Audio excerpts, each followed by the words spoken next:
दर्शकों, हमारे दुखों का कारण हम में ही छिपा है। हम हमेशा से यह चाहते हुए आगे बढ़ते हैं कि आगे बढ़ने पर हमें सुख और खुशी की प्राप्ति हो। हम में कई खामियां हैं जो हमें खुद पता नहीं चल पाता, क्योंकि हम अपनी ही जिंदगी में इतने खोए रहते हैं कि हमें अपने बनाए हुए काल्पनिक जीवन के बाहर कुछ भी नहीं दिखता। हम सिर्फ और सिर्फ अपने ही दायरे में सीमित है।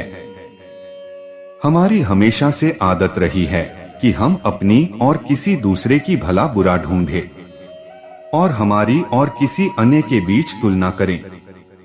असल में यह दुख और कभी कभी घमंड भी पैदा करता है। वो कैसे? जब हम किसी से तुलना करके यह पाते हैं कि वो हमसे आगे है तो हम निराश हो जाते हैं। कभी कभी ये बात हमसे गलता भी नहीं है। और जब हम किसी से तुलना करके यह पता लगाते हैं कि हम उससे श्रेष्ठ है, तब हमारे अंदर घमंड की भावना धीरे धीरे जगह बनाने लगती है। और यह सब हाल ही में हमारी दुख का कारण भी बनती है। साथ ही साथ बीते हुए कल के बारे में भी सोचने पर दुख होता है। देखो, सब जिंदगी हमें भगवान ने एक ही दी है। हमें इसको पूर्ण रूप से संपूर्ण रूप तक ले जाना है। हम हमेशा यही सोच के काम करते हैं कि क्या इसका फल मिलेगा, और इसी के चलते हमसे बहुत सारी गलतियां भी होती हैं और हम बहुत परेशानी में हमेशा रहते हैं। हमें इसीलिए फल के बारे में सोचना ही नहीं चाहिए। हमें चाहिए कि हम उस फल तक पहुंचने का रास्ता ढूंढ निकालें। यानी कर्म ही हमें फल की ओर ले जा सकता है, अगर हम चाहे तो। हम और आप सब भाग्यवान हैं जो हमें मनुष्य का जन्म मिला है। अक्सर हम हमारा कर्तव्य समझ नहीं पाते और अपने रास्ते से इधर उधर भटक जाते हैं और बाद में दुख प्रकट करते हैं। हमारा कर्तव्य बनता है कि हम उनकी मदद करें जिनकी मदद करने के लिए भी कोई नहीं है और वे दुर्भाग्यशाली हैं। इसलिए वर्तमान में जियो और वर्तमान में सोचो और वर्तमान में ही कर्म करो। यही आपको खुशी देगा। इसी संदर्भ में किसी कवि ने क्या खूब लिखा है, रख हौसला वह मंजर भी आएगा, प्यासे के पास चलकर समुंदर भी आएगा। थक कर ना बैठ मंजिल के मुसाफिर, मंजिल भी मिलेगी और मिलने का मजा भी आएगा। दर्शकों, जीवन में 5 तरह के सुख और 5 ही तरह के दुख है। संसार में 5 तरह के दुख हैं: धन, तन, मन, बुद्धि और अध्यात्म का दुख। आध्यात्मिक दुख है खुद को न जान पाना। आम आदमी जिंदगी को आध्यात्मिक नजर से नहीं देखता, इसलिए उसे इस दुख का पता नहीं होता। एक खबर किसी के लिए भावी सुख का संदेश देती है तो वही खबर किसी के लिए दुख का कारण हो सकती है। समाज में हर तरह के विचार के व्यक्ति होते हैं। कुछ पैसे की नजर से ही हर स्थिति, परिस्थिति और व्यक्तियों को देखते हैं। कुछ शारीरिक नजर से हर समय हर किसी को परखते हैं। कुछ लोग भावुकता के पलड़े में सबको तौलते हैं। बुद्धि से विचार करने वाले तो कम ही होते हैं और सबसे कम होते हैं अध्यात्म की नजर से संसार को देखने वाले। इसका अर्थ धार्मिक नजर नहीं, जीवन को यथार्थ से देखना। इस संसार में 5 तरह के सुख हैं: धन का, तन का, मन का, बुद्धि तथा अध्यात्म का। आपने मिठाई खरीदी तो धन का सुख, खाई तो तन का सुख, पोते पोती को दी तो मन का सुख, स्कूल में प्रथम आए तो बुद्धि का सुख इत्यादि। परंतु प्रभु का ध्यान आध्यात्मिक सुख के क्षेत्र में आता है। जरा दिमाग के घोड़ों को और दौड़ाए तो पाएंगे कि 5 तरह के दुख भी होते हैं। आपके 1000 रुपए खोए तो धन का दुख, शरीर का कोई अंग खराब हो गया तो तन का दुख, छोटी उम्र में परिवार में कोई व्यक्ति गुजर गया तो मन का दुख, पर कोई व्यक्ति परिवार में मानसिक संतुलन खो गया तो बुद्धि का दुख। परंतु सबसे बड़ा दुख जो बहुत कम लोगों को होता है वह है अध्यात्म का दुख। अध्यात्म दुख अपने आप को न जान पाना है। आम आदमी आध्यात्मिक नजर से जीवन देखता नहीं, तो उसे इस दुख का पता भी नहीं है। अध्यात्म की नजर से देखें तो वास्तविकता में न सुख है न दुख है। सुख दुख तो मात्र एक विचार है। एक के लिए एक घटना दुख का संदेश लाती है, तो दूसरे के लिए वही घटना भावी सुख की आहट देती है। अब हम बात करेंगे मीडिया में आई खबरों पर। निसंदेह हमें खबरों को हर स्तर से देखना चाहिए। पैसा, स्वास्थ्य, परिवार, समाज, ये हमारे अभिन्न अंग हैं। परंतु सबसे विशाल तो अध्यात्म का पहलू है। यह मानना बचकाना होगा कि हर खबर सिर्फ एक स्तर पर हिट होती है। हर खबर का असर व्यापक होता है। वह नजर बाद में आए पर उसकी पहुंच बहुत ऊंची और गहरी होती है। एक खबर दुखदाई मालूम पड़ती है, परंतु उससे अनेक लोगों को सुख मिलता होगा। और शायद एक खबर सुखदाई मालूम पड़ती हो, लेकिन उससे अनेक लोगों के घर में दुख का माहौल हो जाता होगा। बात गहरी है, इसको जरा ध्यान से सुनिए। हर खबर को साक्षी भाव से देखिए, तो उतनी परेशानी नहीं होगी जितनी बनाई जाती है। उदाहरण के लिए शहर में डेंगू फैला। यह खबर दुखदाई महसूस होती है, परंतु इस घटना से कितने लोगों की जिंदगी बन जाएगी। बकरी का दूध, पपीता बेचने वालों की, डॉक्टरों की, लैब वालों की और उनके साथ अनेक लोगों की जबरदस्त कमाई हो जाएगी। अक्सर सोचता हूँ कि अंतिम संस्कार का सामान बेचने वाले के घर खुशी कब आती होगी। वह भी गल्ले की आरती करता होगा तो कहता होगा कि सुख संपत्ति घर आवे। कब आएगी उसके घर में सुख संपत्ति? जब शहर में ज्यादा मृत्यु होंगी। इसलिए हर खबर को मात्र एक नजर से मत देखिए। सांसारिक खबर पर आध्यात्मिक नजर भी रखनी चाहिए।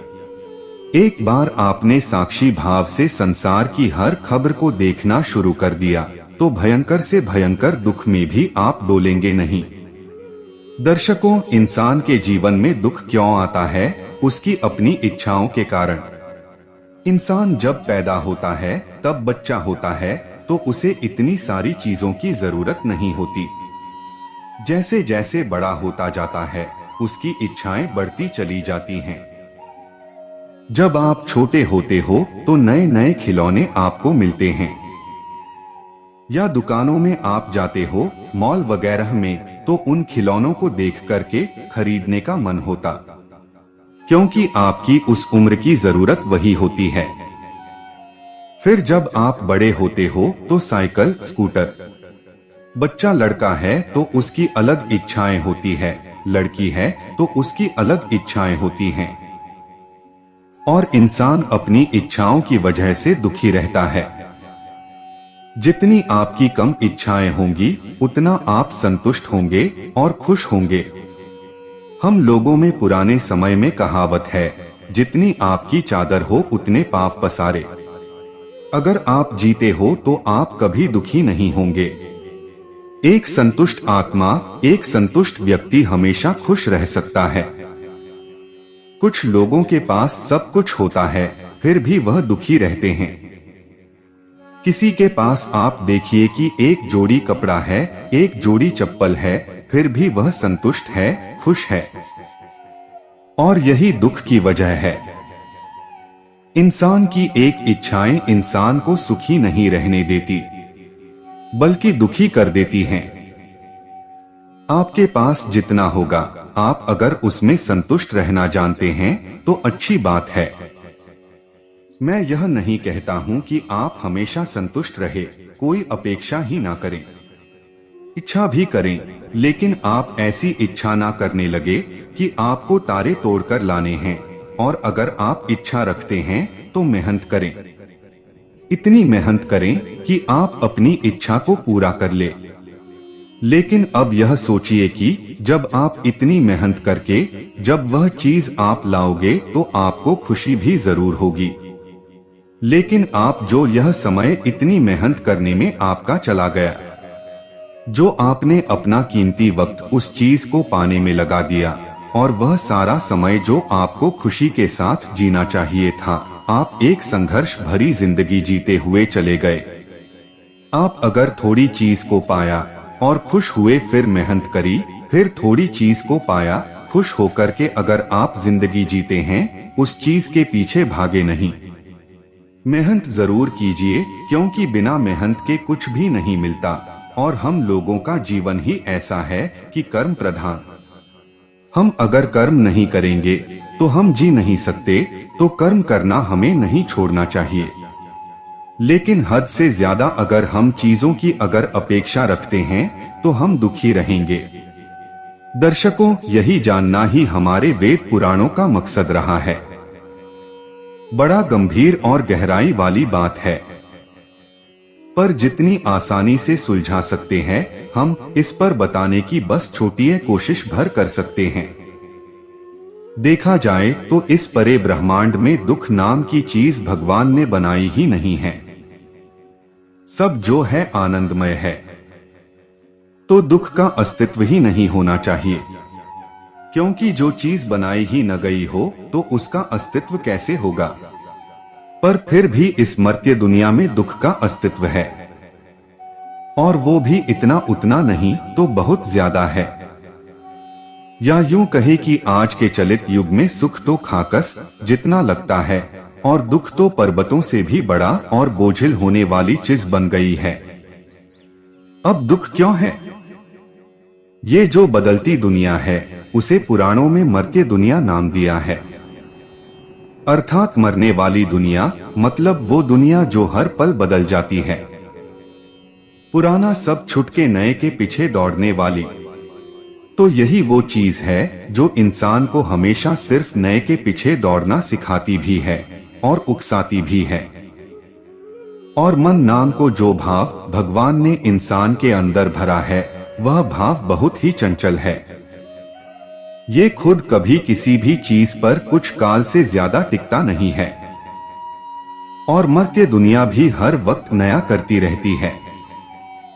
तो मन और मर्त्य दुनिया, इन दोनों के स्वभाव एक दूसरे से मिलने के कारण इनमें बहुत गहरी दोस्ती है, और इसी दोस्ती को वो तहे दिल से निभाते भी है।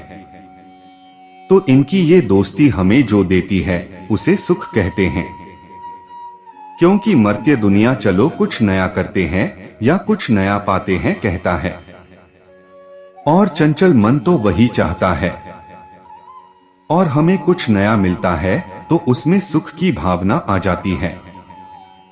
फिर दुख आया कहां से? तो जब मन और मर्त्य दुनिया में आपसी तालमेल नहीं बैठता है, तो जो मानसिक भावनिक उलझन पैदा होती है वह है दुख। जैसे कि मर्त्य दुनिया ने बदलाव चाहा, पर वह बदलाव मन को अपने मन मुताबिक न लगा, तो वह उस बदलाव के प्रति नाराजी दिखाता है, और यही नाराजी है दुख। जब कोई भी बात हमारे मन मुताबिक नहीं होती तो जो भाव निर्माण होता है वह है दुख। मतलब इसे असंतुष्ट बनाने वाला जो घटक है वह है मन, जो हर वक्त कुछ नया और अच्छा, अच्छे से अच्छा पाने या पाते रहना चाहता है। और जब वह नहीं मिलता तो हमारे दिल दिमाग को गहरे अंधकार में डुबो देता है। और बिल्कुल कुछ शब्दों में कहा जाए तो इसे ही भगवान कृष्ण भगवद गीता के पहले ही सूत्र में कहते हैं, मन एवं मनुष्याणा कारण बंध मोक्षयोः। अर्थात मन ही आपको बंधन यानी दुख में डालने वाला तथा इस भव बंधन को मुक्त कराने वाला घटक है। अर्थात यदि हम मोह रूपी राक्षस के बंधन से अपने मन की चंचलता रूपी चाहत वाली वशीयत के पंछी को बाहर निकाल फेंकते हैं, तो हम दुख रूपी जंजीरों के बंधन को आसानी से तोड़ सकते हैं। साफ शब्दों में कहा जाए तो हर चीज की अवास्तविक चाहत, मोह, माया, असंतुष्टि से यदि हम दूर रहते हैं तो हमारे मन की चंचलता पर काबू करके दुख को अपने जीवन से सदा के लिए हटा सकते हैं। जिंदगी में सारी अपेक्षाएं कभी पूरी नहीं हो सकती, ये हम सभी को पता है। लेकिन हमारी जैसी आम जनता के मानस को ये समझाना कठिन है। मैं कोई सिद्ध साधु संत नहीं हूँ। एक अति साधारण आदमी होने के नाते अपने अनुभव से बता रहा हूँ।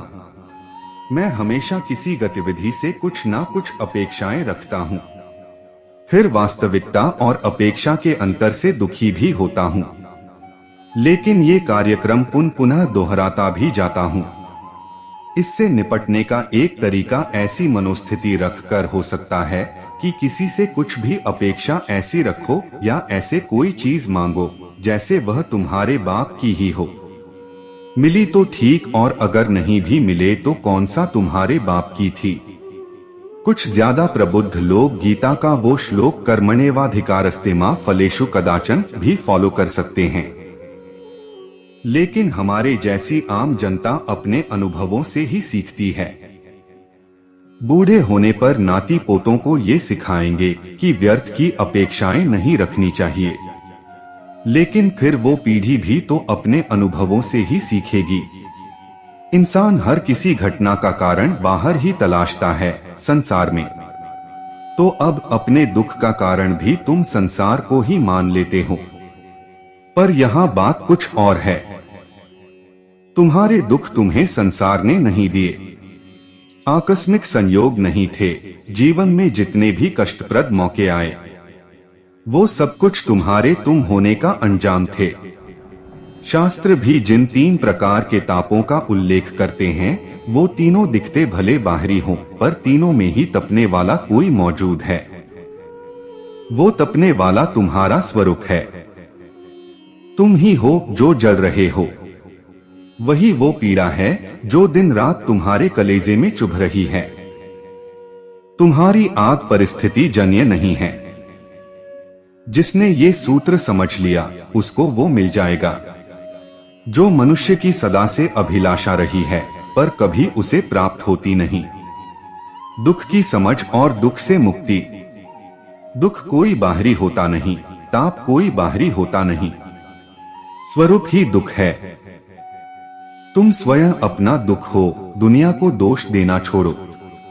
असल में तुम जिस दुनिया की बात कर रहे हो वो दुनिया भी तुमसे बाहर, तुम्हारे अतिरिक्त कहीं और है भी नहीं। विश्व तुम्हारा वही है जो तुम हो। निर्वाण, जो कि कई अर्थों में मोक्ष का पर्याय है, निर्वाण का अर्थ बस इतना ही है कि अपने आप से मुक्त हो जाओ। अपने मन से, अपनी धारणाओं से, अपने ढर्रों से, अपने तौर तरीकों से और अपने रूप अर्थात व्यक्तित्व से मुक्त हो जाओ। याद रखना, तुम्हारा व्यक्तित्व दुख से मुक्त नहीं हो सकता। हाँ, तुम अपने व्यक्तित्व से मुक्त हो सकते हो। अंतर समझना, जब तक तुम हो, तुम दुख में ही रहोगे। तुम्हारे लिए इस दुख से मुक्ति का कोई उपाय नहीं है। हम असंभव की मांग करते हैं। जब हम कहते हैं कि काश मैं दुख के पार जा सकूं, तुम स्वयं ही दुख हो। तुम कैसे दुख के पार जाओगे?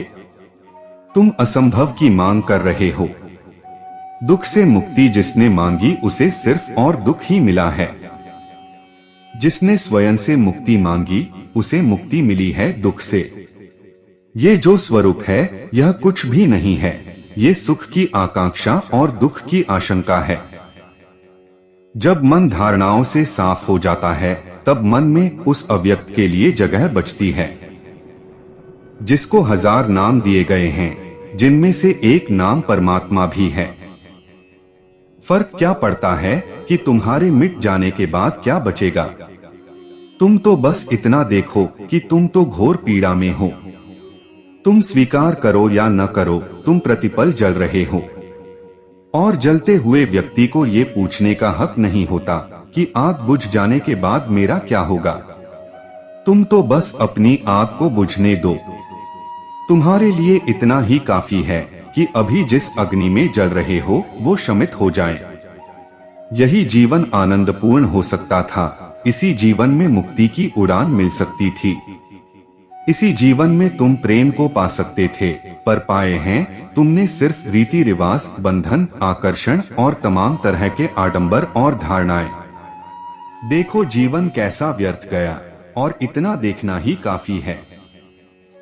इसके बाद कोई और शेष नहीं रह जाएगा। तुम्हारे दुख यूं ही नहीं आ गए हैं, तुमने अपनी पूरी ताकत से उनको पकड़ रखा है। और थोड़ा अच्छे से हम एक कहानी से जानेंगे। ये कहानी है गौतम बुद्ध और एक दुखी भिखारी के बीच की।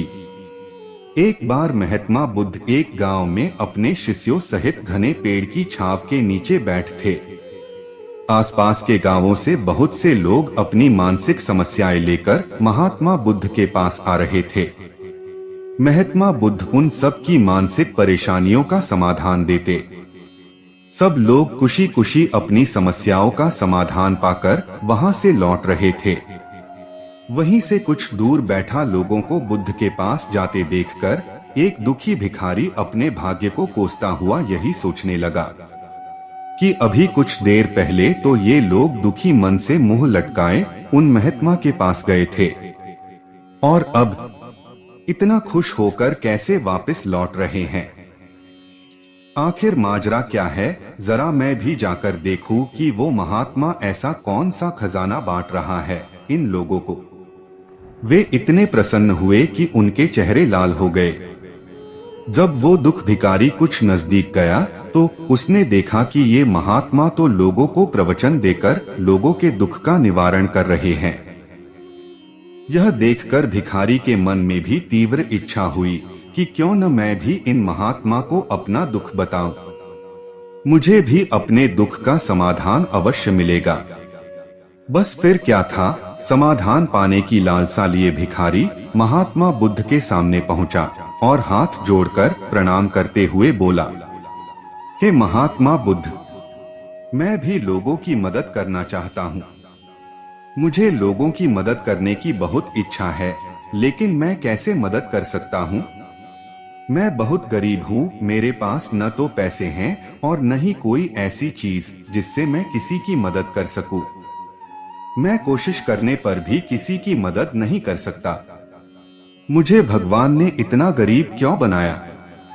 हे महात्मा, मुझ पर कुछ कृपा करो। इतना बोलते हुए भिखारी रोने लगा। महात्मा बुद्ध बोले, आप बहुत अज्ञानी हैं, क्योंकि आप अभी तक इस भ्रम में जी रहे हो कि तुम्हारे पास कुछ नहीं, जबकि दूसरों को कुछ देने के लिए तुम्हारे पास बहुत कुछ है। तुम बिना धन और वस्तु के भी दूसरों की मदद कर सकते हो। तुम्हारे पास जुबान है जिससे तुम मीठे शब्द बोलकर किसी के दुखी चेहरे पर मुस्कान ला सकते हो। इन्हीं शब्दों की ताकत से तुम किसी के भी टूटते हौसलों को फिर से मजबूत कर सकते हो। इन शब्दों की शक्ति से आप किसी के भी मन में सकारात्मक विचारधारा के बीज बो सकते हैं और उसे गलत रास्ते पर जाने से रोक सकते हैं। तुम्हारे दो हाथों से किसी भी कमजोर या लाचार व्यक्ति की सहायता कर सकते हो। आपके दो आंखें किसी अंधे को रास्ता दिखा सकते हैं। तुम किसी के लिए दुआ कर सकते हो। यह हो सकता है कि उनके बुरे काम फिर से हो जाएं। आप किसी के अच्छे स्वास्थ्य की कामना कर सकते हैं। लेकिन अज्ञानतावश तुम अब तक इस बात को समझ नहीं पाए और इस भ्रम में अब तक जीते रहे कि तुम्हारे पास मदद करने के लिए कुछ नहीं।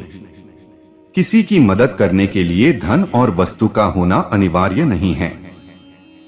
बिना धन और वस्तु के भी हम कई प्रकार से लोगों की मदद कर सकते हैं। महात्मा बुद्ध के ज्ञान से भरे ये सुंदर शब्द सुनकर भिखारी के चेहरे पर मुस्कान आ गई और वह खुशी से झूमता हुआ वहां से चला गया। दर्शकों, इस बुद्ध की कहानी से हमने क्या सीखा? दर्शकों, महात्मा बुद्ध की इन बातों से बहुत कुछ सीखा गया। आजकल बहुत से लोग यह सोचकर दुखी होते हैं कि मेरे पास ये नहीं है, बल्कि जो आपके पास है उसी में संतुष्ट रहना सीखें और बिना मतलब के लोगों की मदद करें। इन्हीं से आपको परम सुख की प्राप्ति होगी। तो दर्शकों, उम्मीद करता हूं कि आपको वीडियो पसंद आया होगा और आप हमारे चैनल पर नए हो तो वीडियो को लाइक और चैनल को सब्सक्राइब जरूर करें। आपके एक लाइक से ही हमें प्रेरणा मिलती है और हम मोटिवेट होते हैं। धन्यवाद।